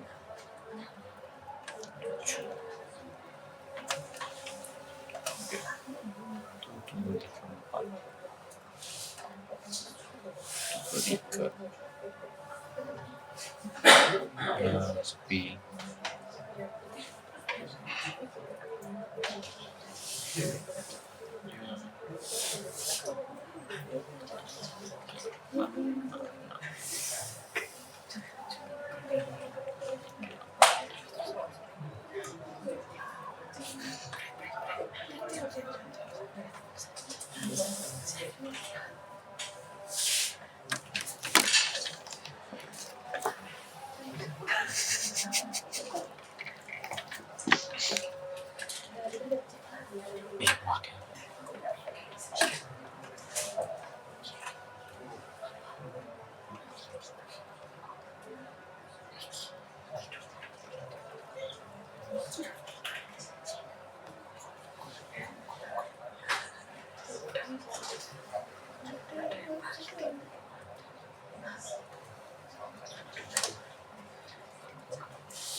Nama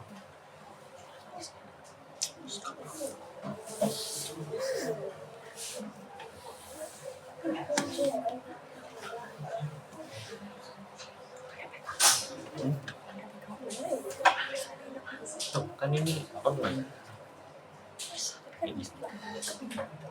ini nanti story mana ya ini story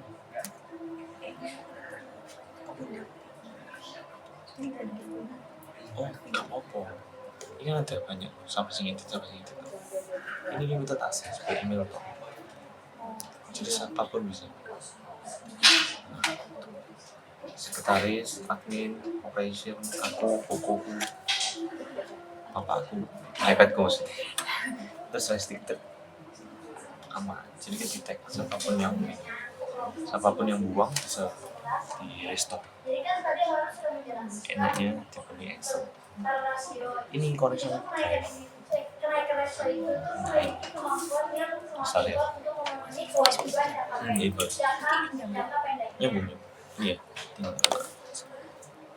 Namun dari sisi efisiensi, harga ini tergolong tinggi, sehingga dapat menandakan bahwasanya dana yang menganggur yang belum diinvestasikan misal wis update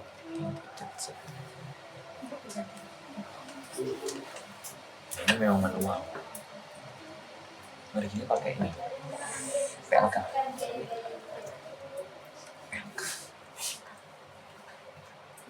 Accurate.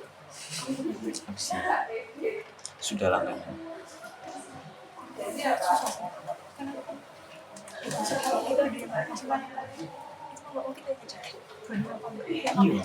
pasti. Jadi adminku share, aku tak baca, GCC kirim PDF itu. Di sini accurate. Enak, jadi nyambung.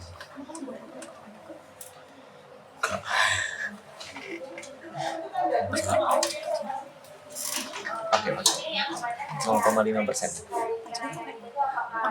Kenapa?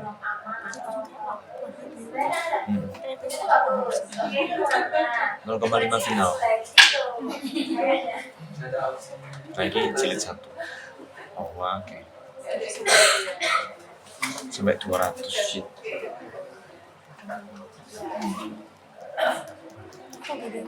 Kenapa? Kalau hijau udah deal, kalau merah batal. Udah terlaksana. Merah batal. Ini apa? Orange tuh nggak jadi juga. Atau belum payment lupa. Jadi kan harga saat itu ada banyak faktor lah kenapa dia bisa naik turun, bisa karena dari pasarnya sendiri atau nggak bisa COVID atau ada pandemi kan itu bikin harga saham semua bisa turun kan walaupun pertamanya keuangannya besar baik tapi karena COVID bisa jadi turun terus juga karena kebijakan dividen dari ICBP itu kurang strategis ya bukannya karena kalau dividennya turun itu karena labanya turun jadi karena perusahaan itu nahan bagian laba untuk ekspansi atau untuk investasi yang belum dilakukan kayak ini sudah Cina. Terus ada juga perubahan struktur modal karena perusahaan itu berfungsi sebagai utang atau nambah modal kerjanya mereka itu sendiri yang bisa sementara itu mengurangi rasio laba bersih atau dividen nilainya mereka. Tapi itu justru bisa memberikan kesehatan keuangan jangka panjangnya itu makin baik. Jadi di sekarang ini emang dianggapnya kurang, tapi di jangka panjang bisa oke gitu. Jadi turunnya harga saham ini bisa karena pasar, terus juga karena keputusan manajemen tadi untuk urus laba, untuk urus keuangan mereka, karena mereka fokus ke jangka panjangnya bukan ke jangka panjang.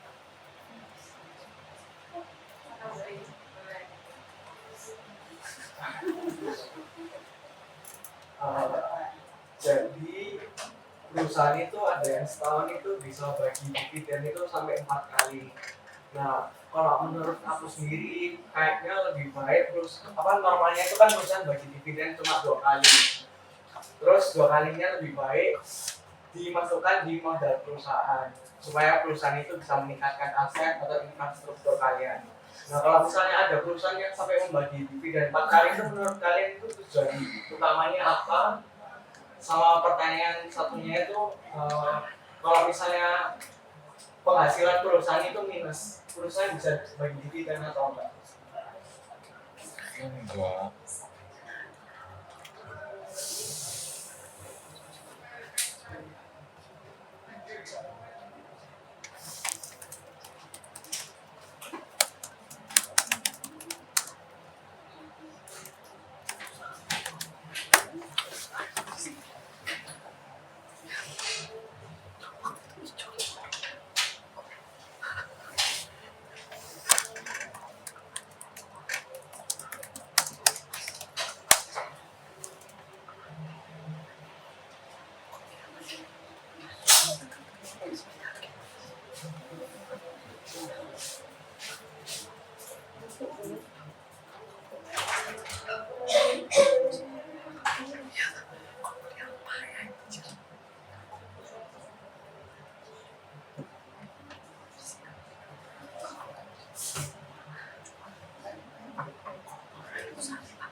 hal yang lebih penting kayak gitu kan. Ini bisa dari sisi perusahaan mereka bisa anggapannya caper lah sama investor, kayak ngasih tahu nggak apa ya, ngasih kepercayaan gitu loh ke pasar kok, oh aku bisa lah ngasih, oh keuangan aku tuh stabil, jadi aku mampu untuk ngebagi dividen tuh setahun 4 kali, jadi pasar nggak akan oh perusahaan ini tuh mampu untuk ngasih dividen 4 kali. Terus juga ya itu bisa mempertahankan investor, karena kan bisa aja perusahaan lain itu cuma 2 kali tapi ini kayak perusahaan ini 4 kali, ya mungkin kita bakal cari yang lebih banyak ngasih dividen kan. Terus juga menjaga kepercayaan dengan kondisi pasar yang naik turun dan sama juga. Terus juga efisiensi dalam menjaga manajemen kas itu bagi kayak ICBP ini yang punya arus kas operasi yang cukup besar dan terdistribusi sepanjang tahunnya, pembayaran dividen 4 kali itu lebih efisien karena kas itu masuk dari penjualan juga produksi, jadi mereka tuh nggak perlu menumpukan terlalu lama sebelum bayar dividen tahunan, jadi bisa dicicil gitu. Terus kalau misal dari penghasilan perusahaan minus, bisa bagi dividen nggak kan nggak ada uang, nggak ada penghasilan, jadi untuk bagi kayak dividen nanti kalau misal udah ada penghasilan perusahaan. Ya, lagi. Bisa habis. Ya, pulang. Ya. Terima kasih Bu.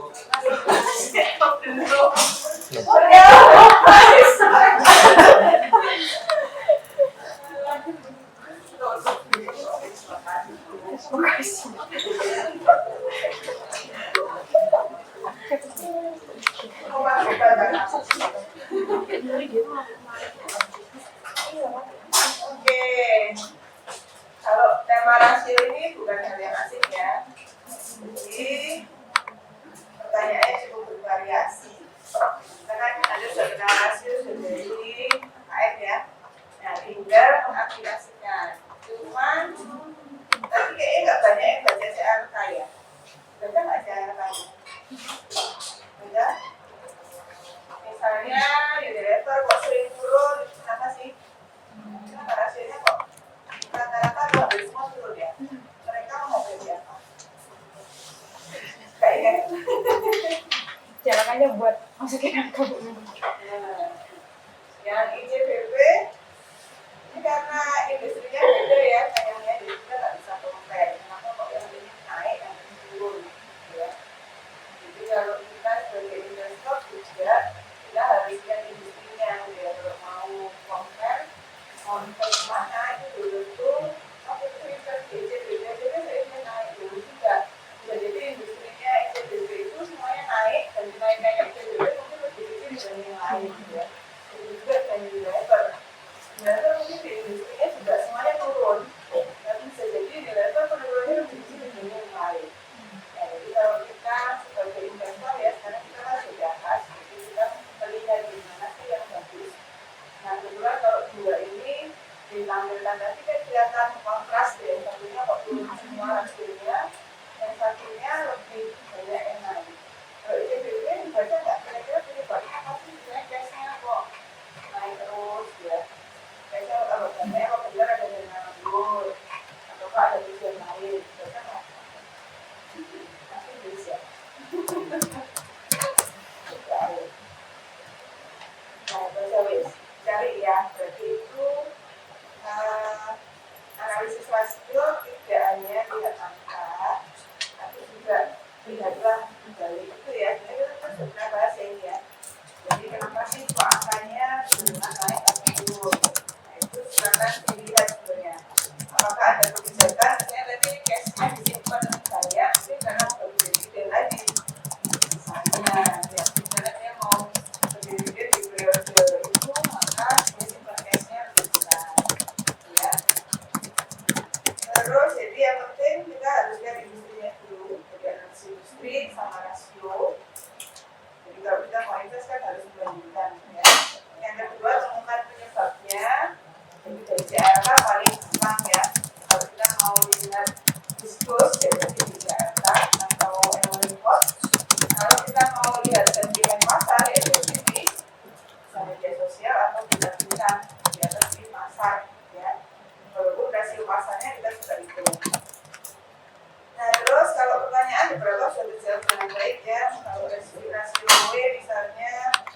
bisa baik bisa buruk gitu ya. Kalau utangnya, kalau ekuitasnya turun karena utang yang naik dari komposisinya, maka dia jadi jelek. Kemudian apakah ada pelemahan, apakah masih rekomen? Nah itu juga tergantung saya, dia tergantung kinerja industri ya, juga tergantung minatnya industri. Jadi kalau di industri generator itu dirasa masih lebih baik dibanding yang lain, ya masih rekomen, gitu ya. Dan kalau lihat di market, kita kan kalau lihat idealis kan biasanya rasio itu pokoknya enggak minus atau enggak kurang dari 1 misalnya, harusnya itu sudah bagus. Tapi kan kalau kita lihat di sini rasanya besar-besar ya, dan kita belum melihat perbandingan dengan yang lain. Jadi apakah rekom atau tidak, maksudnya masih selama tidak buruk sekali gitu ya, itu masih bisa. Terus bagaimana quick ratio dengan current ratio? Nah kalau ini tentu kalau quick itu ya ada inventory-nya tadi ya, kita harus mengurangi dengan ambil inventory. Berarti itu sangat penting untuk perusahaan yang punya persediaan. Ya, nah, kalau perusahaan yang nggak punya ya cukup current aja. Tapi bagi quick dia bisa dua, mau yang hitungan current atau yang lebih konservatif, kita keluarkan persediaannya. Karena persediaan itu kita nggak bisa menduga ya, dia akan cepat atau lambat bisa dikonversi menjadi cash.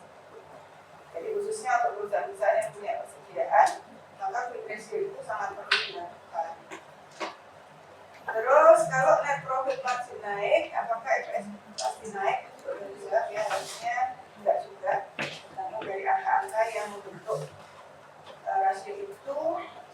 Terus kalau profit naik, apakah price bisa turun? Tentu bisa. Jadi market itu dipengaruhi berbagai faktor juga. Tidak selalu laba itu memang mengandung informasi, tapi investor juga mendapat informasi dari banyak sumber. Jadi informasi akuntansi itu saingan sama informasi yang lain. Tidak, bagaimana kita menyajikan laporan itu supaya dijadikan dasar untuk decision making. Kemudian kondisi profit menurun, indikator apa yang diperhatikan untuk menjadi bisnis untuk jawab. Jadi arus kas itu juga jadi salah satu kunci ya. Jadi selama dia kalau yang sifatnya ekspor sudah minus, tapi kalau operasionalnya masih dinilai wajar, maka bisa jadi yaitu dampak pengakuan yang keluar aja ya. Terus kelompok yang kedua tadi, kalau di salah satu analisis tampak buruk tapi di bagian lain tampak baik gitu ya, jadi ada yang buruk, artinya apa ya, berarti kinerjanya tidak semua komponennya bagus ya, itu tergantung kita sebagai user mau mengambil kelebihan yang mana. Kita apakah mementingkan growth misalnya di perusahaan yang punya siklus hidup ya startup, terus growth, kemudian venture, kemudian mulai decline. Nah itu kadang-kadang kita perlu lihat siklus hidup. Makanya kalau di riset kan kita sering memperhitungkan age, terus umur perusahaannya. Nah itu juga mempengaruhi siklus hidup perusahaan. Nah jadi ketika dia pada masa growth, umumnya akan jarang memberikan dividen. Karena profit maupun cash-nya itu diinvestkan kembali, ya. Tetapi ketika dia sudah mature di atas, gitu ya, biasanya cash-nya akan berlimpah. Nah itulah dia sering memberikan dividen. Ya, sebaliknya kalau sudah decline ya, tergantung investor nih, dia tetap mau investasi di situ atau mau loncat ke perusahaan lain. Ya, itu siklus singkat gitu ya. Tergantung nanti setelah decline, apakah dia ada inovasi atau produk yang lain sehingga bisa masuk siklus baru lagi. Nah ini kalau tampak buruk satu sisi ya mungkin dia sedang ada di fase tertentu. Kemudian sebagai analisis rasio-rasio ini dipakai ketika apa? Ya nanti dijawab tidak hanya pakai rasio juga, tapi ada informasi kualitatif. Jadi kalau secara singkat rasio itu hanya sebagai awalan aja, sama seperti kalau Anda di audit kita hitung rasio yang membandingkan antar akun, itu juga sebagai awalan aja. Nanti kalau sudah ketemu indikasi baru kita gali lebih dalam. Kemudian kalau rasio naik itu berarti pengelolaannya bagus atau justru buruk karena dananya nganggur, ya. Nah itu pertanyaan bagus juga ya. Ini juga nggak bisa dijawab dengan pasti sebenarnya. Jadi ada yang suka kualitas terjamin, ya khususnya bagi kreditor. Bagi kreditor, kalau kita lihat cashnya itu aman ya tinggi, karena kreditornya akan lebih tidak panik ya. Bisa jadi itu juga karena menjaga rasio utang. Maksudnya gini, kalau perusahaan punya utang, biasanya dia minta rasio tertentu untuk menjaga cashnya untuk berapa. Nah itu perlu dilihat juga apakah mereka punya perjanjian utang atau tidak. Kalau tidak ada apa-apa, ya maka bisa jadi cashnya dia ambil lagi. Nah, jadi kita tergantung kita menganalisanya kemana nih. Apakah dari kreditor, apakah mau bagi dividen lagi atau apa. Ya. Terus PE rasio turun kenapa dibilang bagus? Yang tadi rasio pasar ya, jadi rasio pasar itu apa bisa tadi? Price per MPS ya, kalau PE rasio. Itu juga pengaruhnya banyak ya, kita harus lihat dari earnings per share-nya MPS-nya, bagiannya, juga outstanding-nya. Jadi kalau secara sekilas, kalau PE rasio itu masih lebih dari 1, kalau analisa umumnya itu sudah bagus, ya. Jadi kalau dia turun tetapi tidak sampai drastis, harusnya masih oke. Kemudian ini tadi perusahaan yang bagi dividen 4 kali tujuannya apa, ya. Dia bisa menarik minat investor, dia bisa juga karena tahun-tahun lalu dia belum bagi dividen, ya. Bisa juga kondisi keuangannya sedang bagus. Jadi kalau dividen ini kan memang tergantung rapat kita ya, rapat pemilihan saham juga. Kemudian mereka harusnya sih mereka bisa mayoritas paling orangnya ya mereka memilih untuk diinvestasikan dibagi dalam bentuk saham atau dividen cash, ya. Tujuannya macam-macam. Kemudian kalau penghasilan nulis apa bisa bagi dividen? Idealnya sih enggak ya, idealnya karena kinerjanya buruk mereka pilih tidak. Tapi kalau cashnya besar, jadi tergantung nih minusnya dari apa. Kalau cashnya dari operasional, ya kita waktu analisa income statement kan, kalau dari komponen operasional ya juga pasti sangat tinggi gitu ya, karena itu bahaya. Tapi kalau minusnya ternyata dari kejadian khusus ya, yang other atau kejadian lain-lain, mungkin bisa membantu dividen dengan syarat kondisi cashnya bagus, ya.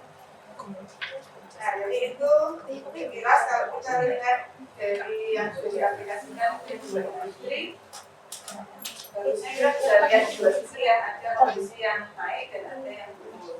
Sehingga kita menggali aja, apakah turun ini berarti memang buruk, atau apakah yang naik ini berarti bagus. Nah, itu harus dilihat per industri. Jadi kalau kita sering itu pakai angka sekarang perbandingan antara industri atau earning suggested industri. Jadi kita sesuaikan sama industrinya. Kalau sampai industri naik tapi dia turun ya bahaya. Ya. Apalagi kalau dia naik tapi industrinya turun ya berarti dia terus banget. Itu indikasi paling cepat ya kita lihat perbandingannya. Karena kalau dibuat semua itu akan sulit.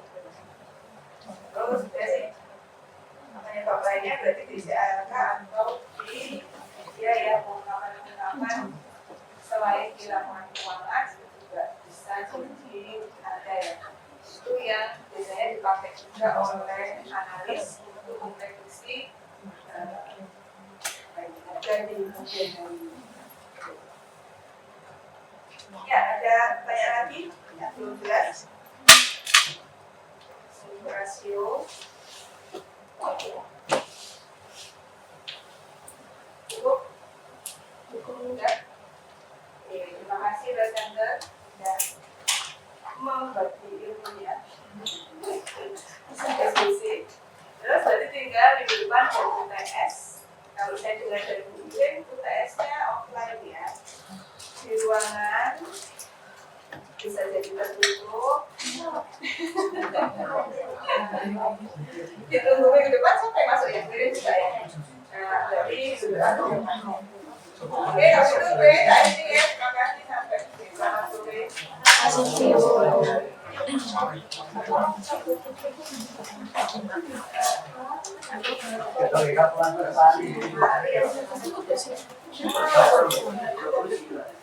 aku gak ada UTS. Capek banget.